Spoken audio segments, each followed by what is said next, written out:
Somaliland waxay mar kale taagan tahay darka ismarin waaga kolka ay kalkan oo kala timaadana waxa samata bixin jiray waayeelka culimada waxgaradka uqaasha haldoorka ganacsatada indeergaradka iyo guurtida Somaliland oo in badan ku soo caymaday daraartan oo egmitii hore ka midab duwan waxay ragaynu soo sheegnay badiba u muuqdaan kuwa gabay kaalintoodii ilaa haddana lama hayo dadaal iyo go'aamo wax ku oo xididada u siiba muranka sharciyeed daba dheeraaday waxaanay markan Somaliland arad ka joogtaa ragii aqoonta iyo odaytinimada ugu arrimin jiray anigoo ku tumanaya sharciga dalka aan ku rido anaan sii joogo waa aqoonta madaxweyne bixiye umadu aan fariirka ka qaaday tan iyo dharaartii uu la wareegay talada dalka falalka uu ku kacay madaxweyne bixiye aha kuwa salka ku haya macangagnimo kaligi talisnimo ka shidaal qaadanaysa Muuse Bixi waxa uu dalkan ku lahaa taariikh madow badan sagaashamaadkii ayay ahayd markii uu qaybta ka ahaa dhaawacii soo gaaray dalka haddana markii uu isu soo taagay hogaaminta dalka shacabka xariirta ee Somaliland ma eegin taariikhihiisii madooba iyo magaciisii shalay iyo godobihiis barkana ee uu ka galay dadka iyo dalkan taas bedelkeedana waxay si laab xaaran ugu cimaamadeen darajada dalka ugu sareysa halka ay mooganaayeen in shakhsiga ay madaxweynaha u dooranayaan waa Biixi inuu jeebka dambe ku sito kaar ay ku qoran tahay argoosi ciilqabnimo nacaad gaar ah uu qabo iyo adeegsiga awoodda dawladda waana sababta ugu goodiyo xuduudda awoodda dawladda la wada leeyahay haddaynu u qalin qaadano waxa dhacay muddo 5 sano ku dhow ee xukunka hayay madaxweyne Biixi wuxuu noqonayaa taxane bedela musalsalada Carbeed mana aha waxa maanta barnaamijkeena aynu ku lafagurayno aynu si guud u eegno dibindaabiyada uu dalka mariyay ee aan la garanaynin goorta laga doogayo ugu horeyn waxa beelaha qaar loo geystay gafaf abuuraya naciyan iyo jabumadeed in mar kale la isku dayo in gaariga kulmiyay qorshe xumada la qeyrqeynaya lagu dhaqaajiyo furaha Soomaaliweyn waxay ku tusaysaa rajo la'aanta soo wajahday darawallada kulmiyay rakaabku ka daatay waxa intaasi dheer waxa la laalay sharcigii waxa gabalbaasu dumay dastuurkii dhexda u ahaa ummadda waxa tababar loogu jira xumaha iyo beerida naxliga dadka la kala dhexdhigayo waxa lagu takrifalay awoodii dawladda waxa la matalaya xalqada kamida ficilada dictatorka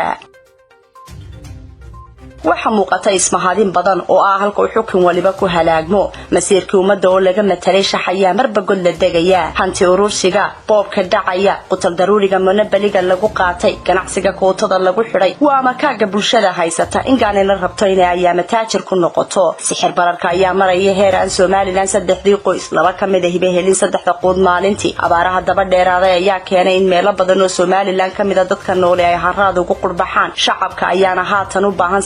bixin degdega waxaanay mar uun ka dhursugayaan inay helaan mas'uul u shaqeeyo aan ka shaqaysan nabadda oo aatan kaliya ay qood u haystaan reer Somaliland ayaa xukuumadda ay u doorteen tahay tan looga warwar qaba maanta cabsida soo wajahday shacabka Somaliland ayaa maraysa heerkii ugu sareeyay waxaana dalka xukuumaya madaxweyne uu ka maran yahay tanaasulku madaxweyne dulqaadka u yaqaan daqoniine madaxweyne muxubba ka qaada muranka madaxweyne qowlka ka aradan madaxweyne u kala abtiriya ab isriyo oo wadaagta wada taala madaxweyne meeytida kale xigsada madaxweyne mar kale diyaar waa inuu khaatimada cimrigiisa iyo ka siyaasadaba ku gunaanada dhiig sokeeye sawirka aynu soo sheegnayna waa shakhsiga u arrimiye Somaliland maanta waana Muuse ay mar kale fartooda eersanayaan shacabkii shalayta doortay bulshaduna waxay mar qura ku baraarugtay iyagoo harsanaya dalada kaligi taliye koraya waxaanay runtu tooshka markan ku qabatay inuu dalka joogo madaxweyne horiye dabadiidii madaxweyne doorasho ka cararaya madaxweyne u maraya dariiq kasta muran iyo mahlaka lagu gali karo si uu doorashada uga muquurto si uu gaadho yoolkiisa wuxuu carqalad ku noqday hanaan socodkii doorashooyinka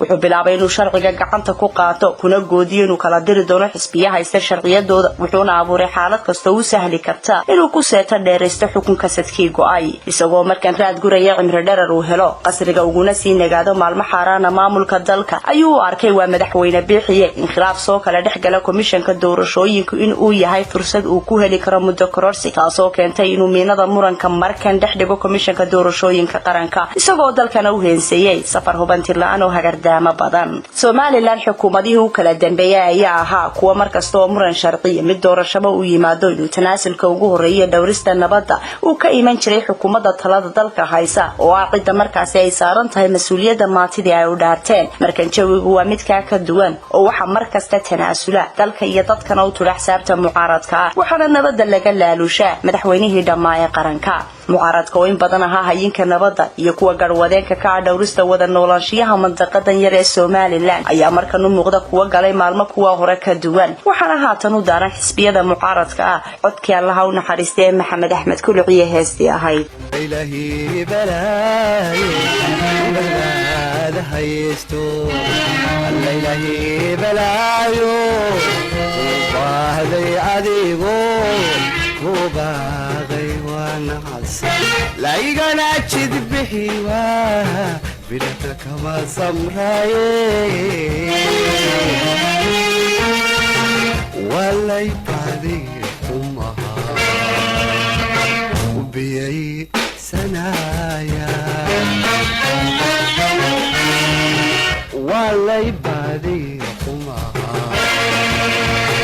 ubiyay sanaya